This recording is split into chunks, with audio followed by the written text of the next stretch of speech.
Uhum. Tô esperando aparecer aqui para mim. Tá carregando, eu acho. Aí. Então, boa noite, gente. Agora, eu e a Laís vamos apresentar o nosso trabalho sobre o artigo A Educação na Ditadura Militar e as Estratégias Reformistas em Favor do Capital. Pode mudar, amiga. Então, o texto em si, ele trabalha muito para a gente ter uma reflexão, é uma leitura bem gostosa, a gente consegue compreender bem, então a gente consegue refletir, né, sobre esse período da ditadura militar, as estratégias reformistas, essa desigualdade social durante esse período e as ideologias e as estratégias que o governo usou para, no caso, fortalecer, estabelecer esse sistema capitalista.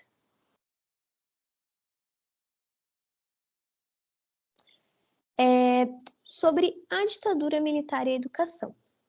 Então, foi através da educação que o governo difundiu seus ideais e valores. A gente sabe que a escola ela tem, né, essa função de contribuir para essa formação de ideias e valores.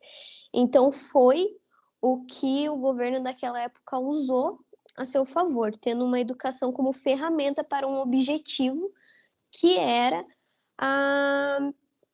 o capitalismo, que era essa formação de operários, essa formação de uma mão de obra,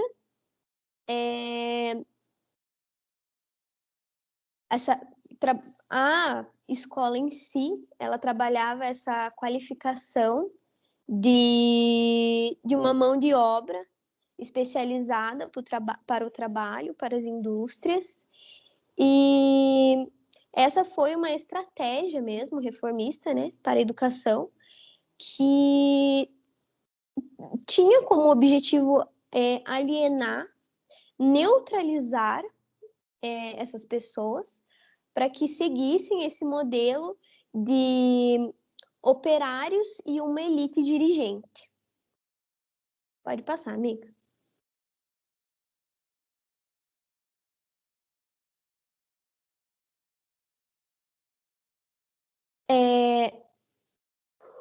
Sobre o golpe militar, ele começou em 1964 até o ano de 1985. Foi um período complexo, porque tinha como objetivo o crescimento econômico, mas em contrapartida era um momento de muita violência, de muita rebeldia, de muita, né, contra as pessoas em si, um momento de violência. Então, o ensino ele foi usado exatamente para esse objetivo de neutralizar, alienar as pessoas e para trazer essa formação de uma grande massa de mão de obra qualificada para dar um boom na economia do país. Pode passar, amiga. Boa noite, aqui quem fala é a Laís. Estou fazendo esse trabalho com a Suzana e eu vou falar agora para vocês sobre o período em que os militares eles governaram o país. Então, esse período ele foi sintetizado por Carvalho, 2009, por 3 períodos. O primeiro período foi em 1964 a 1968, em que teve como característica o início das atividades repressivas e a adoção de estratégias que previam o combate na inflação. O segundo período é 1968 a 1974, que houve muita violência e repressão. Houve uma redução tanto dos direitos civis quanto dos direitos políticos, mas também compreendeu uma fase de elevação dos índices econômicos. E o terceiro período foi em 1974 a 1985, que houve uma redução no crescimento econômico e uma volta gradual da democracia. Com o golpe militar, né, imperado em 1964, por 2 décadas, a sociedade ela experimentou períodos em que oscilavam altos e baixos.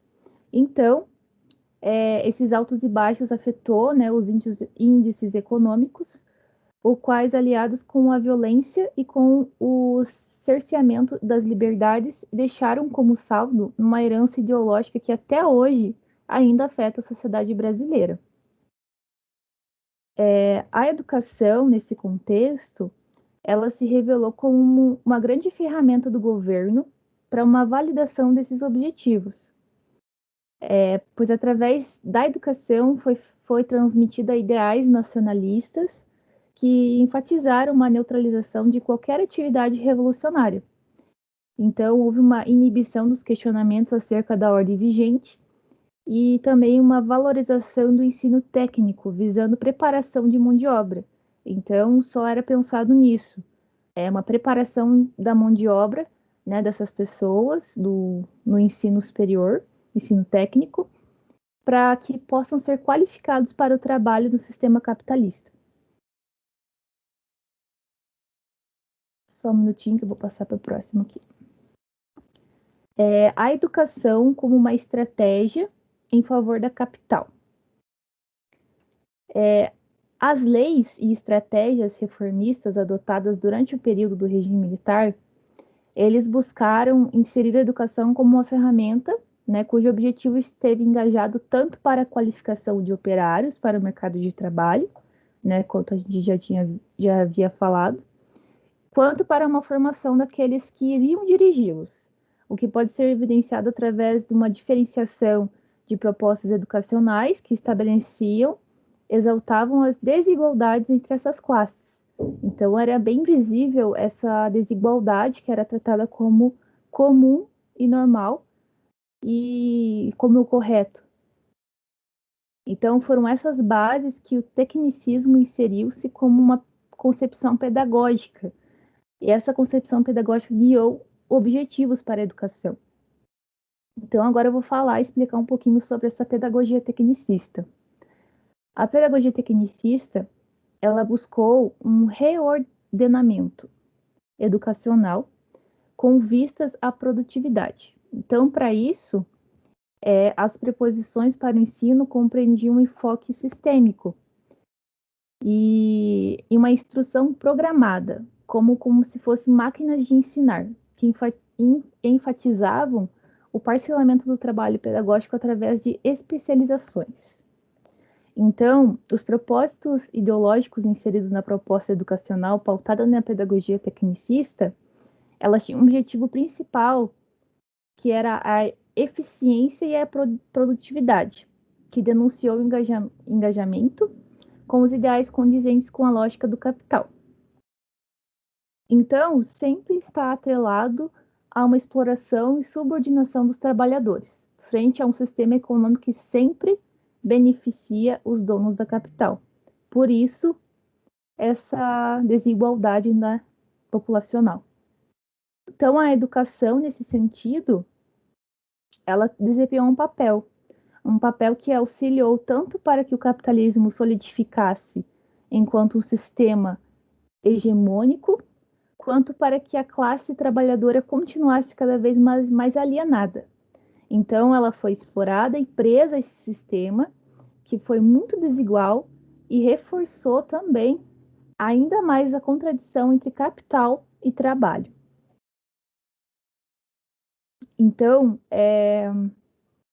conforme aponta Saviani, né, nesse artigo, o ensino ele se dedicou na organização de reformas educacionais, que diziam respeito a uma elaboração de um documento com direcionamentos que asseguravam que os investimentos no ensino eles teriam como retorno imediato o aumento na produtividade e o consequente crescimento econômico no país. Então, esse documento, de acordo com o Saviani, ele trouxe como proposta direcionamentos tanto para o ensino médio quanto para o ensino superior. Então, eu vou falar agora como foi esse acesso ao ensino.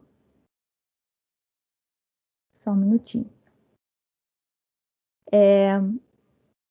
O acesso ao ensino superior, ele era facilitado naturalmente para aqueles que tinham condições financeiras para arcar com o custo das mensalidades das universidades. Então, esses alunos eram privilegiados, né? Eles tinham privilégios financeiros que certamente integravam os quadros dirigentes do sistema capitalista. Mas, já para os alunos com baixo rendimento, apenas restava cursos técnicos e profissionalizantes, que sem dúvida auxiliavam para a composição da grande massa dos assalariados que integravam a sociedade de classe. Nesse sentido, houve um aprendizado emancipador para a classe trabalhadora, em que possibilitou um desenvolvimento humano nas diferentes potencialidades. Então, não é tido como objetivo para aqueles que detêm o poder político e econômico. Ao contrário, o que é levado em consideração foi um aprendizado para a sobrevivência. Então, para o conformismo, como as desigualdades de classes e com a exploração de um sistema econômico do qual são beneficiadas somente os detentores do capital. Então, para finalizar, torna-se ainda mais complexo o trabalho para essa educação emancipadora que tanto almejamos. Embora o caminho seja repleto de obstáculos que pretendiam inibir uma conscientização crítica dos condicionantes, nosso dever e compromisso é disseminar através da nossa prática cotidiana a esperança de que a superação e desproporção entre as classes sociais é plenamente possível. É longa, não devemos negar, né? Mas é possível que o sistema capitalista ele caminhe para a sua autodestruição e a emancipação humana ela já pode ser considerada uma possibilidade histórica. Então, essa foi a conclusão desse artigo. Agora, aqui é nossas referências que a gente buscou e leu e fez uma análise do artigo A Educação na Ditadura Militar e as Estratégias Reformistas em Favor do Capital. Como autora, Boutyn e Camargo. E é isso.